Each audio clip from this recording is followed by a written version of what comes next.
Hello, and thank you for joining us. This is the news on NTAi International. I am Charles Alpha. A quick look at our top stories. Vice President pledges support for establishment of data center in Nigeria.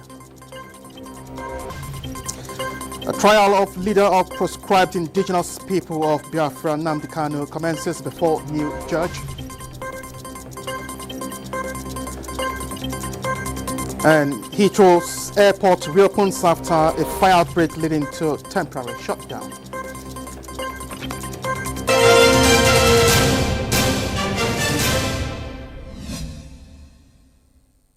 Multinational Payment Card Service Corporation has updated Vice President Kashim Shettima on plans to site data center infrastructure in Nigeria.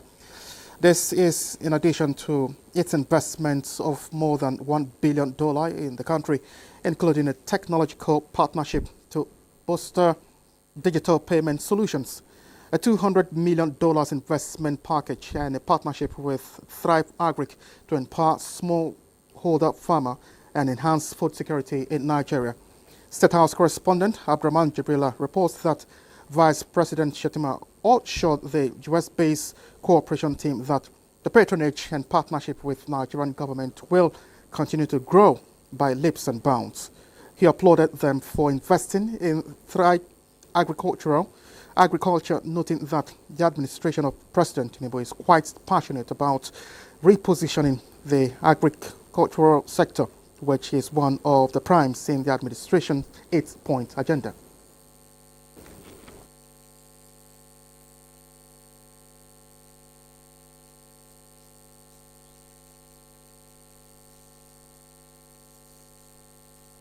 President Tinubu is really keen on repositioning the agriculture industry here. And we have to embrace technology. We have to embrace modernization.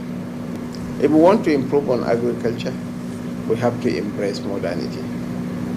Improved agricultural prices, improved seeds, fertilization, intermediate technology, and Thrive Agriculture is a company that has focused on food security. The Nigerian Vice President urged them to also invest in the Outsource to Nigeria initiative of the federal government to help facilitate access to finance for the creative sector to boost the nation's digital and creative economy. Andrew Torre, who led the delegation, said the plan to site the data center infrastructure is aimed at bringing new technologies into the Nigerian market that would bolster the nation's economy, a growing digital economy. Now, the trial of the leader of the proscribed indigenous people of Biafra, Nnamdi Kanu, has commenced fresh before the Federal High Court in Abuja. Kanu appeared before Justice James Omotosho as a defendant in a terrorism charge. Judiciary correspondent Austin Anyebe has the report. At the resumed hearing before Justice James Omotosho, the defendant, Nnamdi Kanu, pleaded not guilty to the 7-count charge. Upon the commencement of proceeding, the defense team led by the former Attorney General of the Federation and Minister of Justice, Kanu Agabi, Senior Advocate of Nigeria, on behalf of Kanu, tendered apology to the court. The prosecution counsel, Adegboyega Awomolo, Senior Advocate of Nigeria, and his lawyer for the way he behaved when he last appeared before Justice Binta Mutala Nyako. He has done the right thing. The apology is given to the court, to the prosecution, even to the defense team. What we seek is the good and the unity of the nation, the peace of the nation. And our client, who is in court to seek justice, to have justice administered in accordance with the law, has done the right thing. He then proceeded to enter his plea of not guilty to the 7-count charge bordering on terrorism. After taking his plea, Justice Omotosho expressed his willingness to expedite hearing of the matter within a short possible time and therefore adjourned the case to 29 March and 5th of May 2025 for hearing, as both the prosecution and the defendant have expressed their readiness for trial. Justice James Omotosho is the 4th judicial officer to handle the matter of Nnamdi Kanu since his trial commenced 10 years ago. Friday proceeding was witnessed by representatives at the National Assembly from the defendant's constituency. From the Federal High Court, Abuja, Austin Anyebe, NTAi News. Still on court matters, the Supreme Court has nullified the verdicts of both the Court of Appeal and Federal High Court, which sacked Senator Samuel Anyang as National Secretary of the People's Democratic Party, PDP. The 5-member panel of the Apex Court held that the issue of who is the National Secretary of the PDP borders on the internal affairs of a political party which is not just justiciable, thereby making both the intermediate and trial courts to lack jurisdiction. Justice Jamilu Tukur, who delivered the lead judgment of the Apex Court, consequently struck out the judgment of the trial court delivered in October 2024 and also set aside the majority judgment of the Court of Appeal, which had in December affirmed the sack of Anyang as PDP's National Secretary. In the light of this, the Supreme Court subsequently affirmed the minority judgment of the Appellate Court delivered by Justice Joseph Ayo Ekanem, which had nullified the judgment of the trial courts on account of lack of jurisdiction. In addition, the Apex Court held that the plaintiff, Inyagu Emmanuel, who initiated the suit at the trial court, lacked the necessary legal standing to do so, since he did not show how he was affected by who is the National Secretary.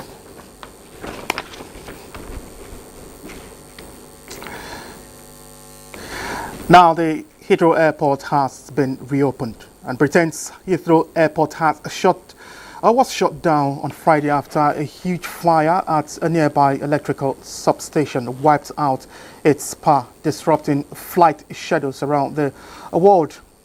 Around 70 firefighters were tackling the blaze in the west of London, which led to the mass power outage at Heathrow, Europe's busiest and the world's 5th busiest airport, and also knocked out its backup power system. Huge orange flames and plumes of black smoke could be seen shooting into the sky. Around 150 people were evacuated from nearby buildings and thousands of properties were without power. Heathrow said the airport, which was due to handle 1,351 flights during the day, flying up to 291,000 passengers, is expected to reopen later today, according to the officials. In other news, Netumbo Nandi-Ndaitwah has been sworn in as Namibia's first female president after she won an election that extended the ruling party's 35 years grip on power. Chukuna Sumabeze reports. Netumbo said in her first address after taking oath of office that while her election would encourage other women, it should be made clear that she was not elected because she was a woman but based on merit. We will increase investment in the development of infrastructure to open investment opportunities, enhance economic productivity, promote economic growth, and improve the quality of life of our people, she said. Previously in the post of Vice President, she is a veteran of the Southwest Africa People's Organization, SWAPO, that led the uranium-rich country to independence from apartheid South Africa in 1990. She secured 58% of the vote in the country's chaotic November elections, which were extended several times after logistics failures led to major delays. Congratulations to all of us in Africa, because the achievement of Namibia will hopefully encourage other African countries to rain their blessings. Absolutely. You know what? We are proud. We've been waiting. I've been giving speeches the whole year saying we have had 6 female presidents and many vice presidents. We are waiting for a 7th one, and the day is today. It's a historical day. I will go back to my party, the SWAPO party, where we have put the gender balance. We have a gender parity where we are putting men and women equally. Nandin Datiwa also voiced support for the right of Palestinians and the people of Western Sahara to self-determination and called for the lifting of international sanctions against Cuba, Venezuela and Zimbabwe. Namibia is one of the world's leading uranium producers and also rich in diamonds, but has a high disparity between rich and poor. Chukwunonsonwa Bueze, NTAi News. Now, African leaders must unite and forge a common goal to meet up with the global stage in terms of growth and development. Addressing a press conference in Abuja ahead of the 2025 Haske Satumari colloquium, Kenya Senator Crystal Asiga believes that only Africans can facilitate the growth of Africa and called on all tiers of government across the continent to address the challenges confronting their people. She wants all African countries to create special seats in parliament for some classes of people, including women and people with disabilities. Senator Asige is optimistic that if African leaders are ready to tackle the problem of corruption and pay attention to credibility and trust in governance, the continent will experience growth in high speed. Regardless of your gender, your disability, your political association, your geographical location, every single person has to have a seat at the table in order for that table to look for sustainable and lasting solutions to our most pressing issues. And especially in Africa, I feel, which is something I'll talk about more tomorrow, that we as Africans should know the best what it feels like to be excluded. Yeah? For centuries, Africa has been left behind. So us as a continent should understand deeply this, the importance of being included, because we know what it's like to be left behind. Looking at diversity, at the strength in our diversity, bringing everybody to feel the need of having equity, equitable distribution of resources, equitable distribution of opportunities, and the rest. The 25 Haske Satumari colloquium is expected to feature personalities including Nigeria's former president, Goodluck Jonathan, and other world leaders. From Kenya, we take you to Sudan, where its army on Friday recaptured the country's presidential palace in Khartoum from the Rapid Support Forces. Chukwunonsonwa reports that this followed battles with the Rapid Support Forces. In a broadcast on state television, the spokesperson of the Sudanese army, General Nabil Abdullah, said, and I quote, "Today our forces have crowned their successes in the Khartoum front by crushing the RSF in central Khartoum, the Arab market area, and the buildings of the Republican Palace, the symbol of Sudanese sovereignty, pride and dignity, as well as ministry buildings. By God's grace and guidance, our forces have completely destroyed enemy personnel and equipment and have seized large quantities of their weapons and gear in the mentioned areas." End of quote. The RSF stated in a telegram post that the battle is not over yet and their brave forces are still present in the vicinity of the area, fighting with courage and determination to liberate all sites occupied by the ISIS-affiliated Islamic movement, aiming for the complete liberation of the homeland. Fighting has intensified in the Sudanese capital over the past 2 days. Sudan has been experiencing significant turmoil since fighting broke out between the army and the RSF in April 2023, with the reported deaths of more than 20,000 people, while over 33,000 others were injured, according to the latest statistics published by the United Nations in September 2024. The report also noted that the actual death toll could be much higher. In a UN report issued on February 17, 2025, it was confirmed that the conflict has forced approximately 12 million people to flee, either within Sudan or to neighboring countries, while more than 25.6 million people, over half of the country's population, are experiencing a severe food crisis. Chukwunonsonwa Bueze, NTAi News. Nigeria and Bangladesh are deepening collaboration in defense and agriculture with a view to fully integrate military personnel into different civil-related fields. The Minister of Defense, Muhammad Badaru Abubakar, highlighted this during a courtesy visit at the Bangladesh High Commissioner to Nigeria, Mansour Rahma, at the Ship House, Abuja. The meeting focused on the potentials of shared experiences between both countries. You're still watching the news on NTAi International. We will take a short break now. More reports ahead. Please stay with us.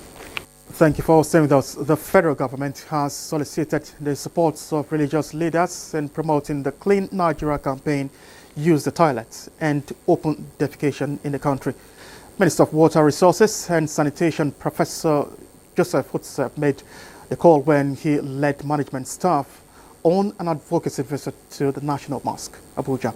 Usman Zubairu reports. This visit by the Minister of Water Resources and Sanitation to the National Mosque Abuja is part of engagement to solicit the support of religious leaders across the country for Nigeria to end open defecation. The Minister explained that though the campaign against open defecation in the country has recorded some success, with 142 local government areas achieving open defecation-free status and others in the process of certification, there is need for collective effort to achieve the open defecation-free target by the year 2030.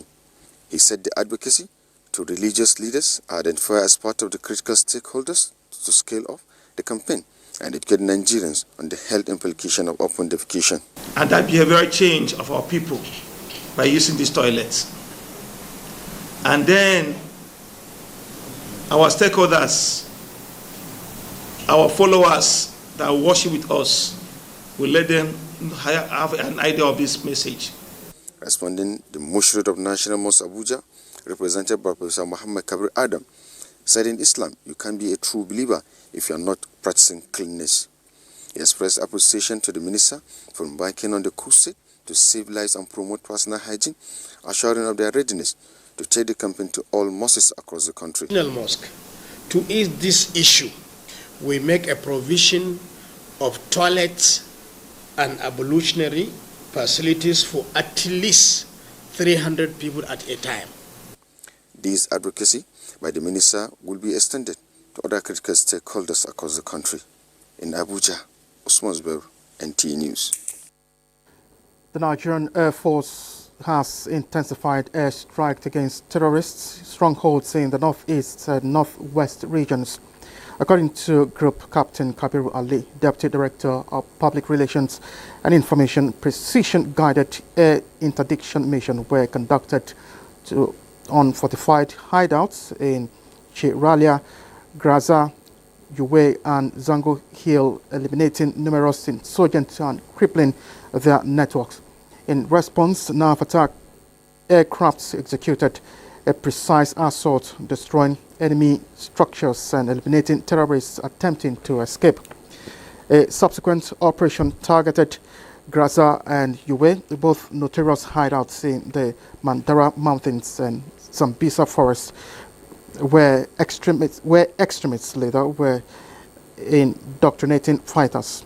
Relentless strikes dismantled their operations and neutralized fleeing insurgents.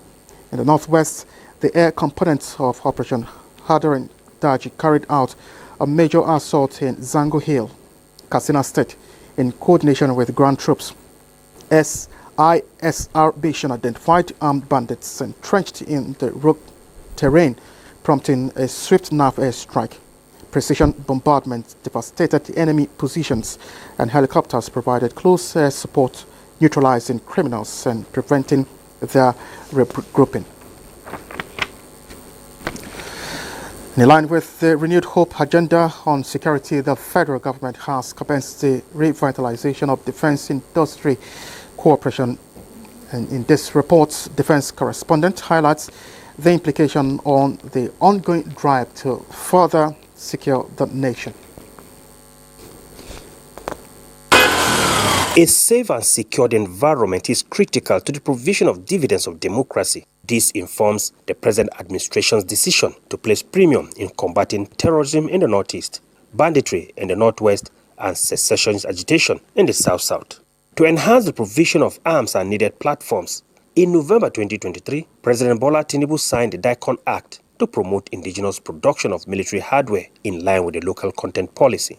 To achieve this, the Defense Industries Corporation DICON is collaborating with a local firm for the production of military hardware.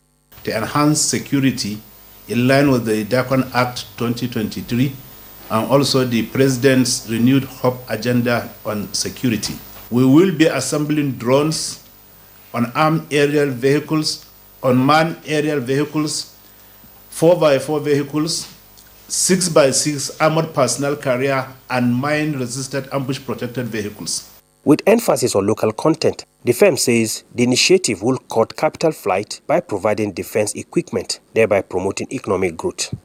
Everything that we're going to produce here must be tropicalized to suit our own terrain. And it will be what our armed forces and other security agencies require. Nigerian border is porous. Immigration services need high-tech equipment to cover the vast borders we have in the country. This partnership will develop human capacity by employing the services of retired military personnel, youths, and produce unique platforms to combat specific threats. In Abuja, Ismail Musa, NTAi News. Now, the interconnectedness of a healthy forest and sustainable food system presents a fundamental principle of both ecological and economic stability. Unfortunately, ongoing deforestation fueled by human activities is disrupting this delicate balance. However, the International Day of Forest 2025 is providing a crucial platform to highlight the essential role of forests in biodiversity and human well-being and the renewed efforts towards effective conservation. Forests occupy 1/3 of global landmass, roughly 1.6 billion people, and over 2,000 cultures depending on it for food, shelter, and means of livelihood. Nigeria's rainforests, primarily in the southern regions, known for high biodiversity, mangrove forests located in the Niger Delta, crucial for coastal protection and fisheries, and the savanna woodlands, dominating the northern region, add to this number. Nigeria's forests provide essential services such as biodiversity conservation, carbon sequestration, water purification, and serve as resources and income for local communities. Despite this enormous potential, there are setbacks. Desertification, logging, illegal mining, banditry, oil exploration, land use conflicts constitute some of the challenges. But the International Day of Forest 2025, with the theme Forests and Food, serves as a timely reminder of the vital connection and the need to promote sustainable forest management while raising awareness. In commemoration of this day and addressing the problem, the Department of Forestry and Ministry of Environment launched a Young Foresters Club in schools with students tasked with the responsibility of planting and nurturing trees from nursery to their maturity stage. We need them to be our vanguard, to be here, to see what we are saying, to be part of what we are trying to do. And you find that at this level, the commitment that I've seen from them will go a long way. Even the association, the club we've just inaugurated, is a good initiative. We have an intention to say that in this school, it will be a model. Every tree planted here, we will georeference it, we will follow it, and we will use it as an example for the future that we'll be doing in this. So we are very grateful that the day came out like this. With the International Day of Forests providing a call for action, it is hoped nations will intensify efforts to promote sustainable forest management practices that ensure both food security and forest conservation while addressing the threats of deforestation and forest degradation. President Bola Tinubu has congratulated Ifejola Arowolo, an administrator and public health icon, on his 80th birthday. In a statement by the Special Advisor to the President on Information and Strategy, Bayo Onanuga, the President joins family, friends, and well-wishers in celebrating the life of a respected pharmacist whose career has spanned the public and private health sector in Nigeria and the United States. And so the President congratulated Dr. Oluwakemi Finiro, Senior Advocate of Nigeria, SAN, on his 60th birthday. In a statement by the Special Advisor to the President on Information and Strategy, Bayo Onanuga, the President joins members of the family, friends, and associates to celebrate the legal luminary and founder And next is our sports report. Okay. All right, now on sport, the Super Eagles of Nigeria secured a vital away win against the Rwanda national team in the 2026 FIFA World Cup qualifiers. The Super Eagles next faces Zimbabwe in another crucial encounter of the campaign in Uyo, Akwa Ibom State next Tuesday. And this is where we end the news. Many thanks for watching. I am Charles Alpha.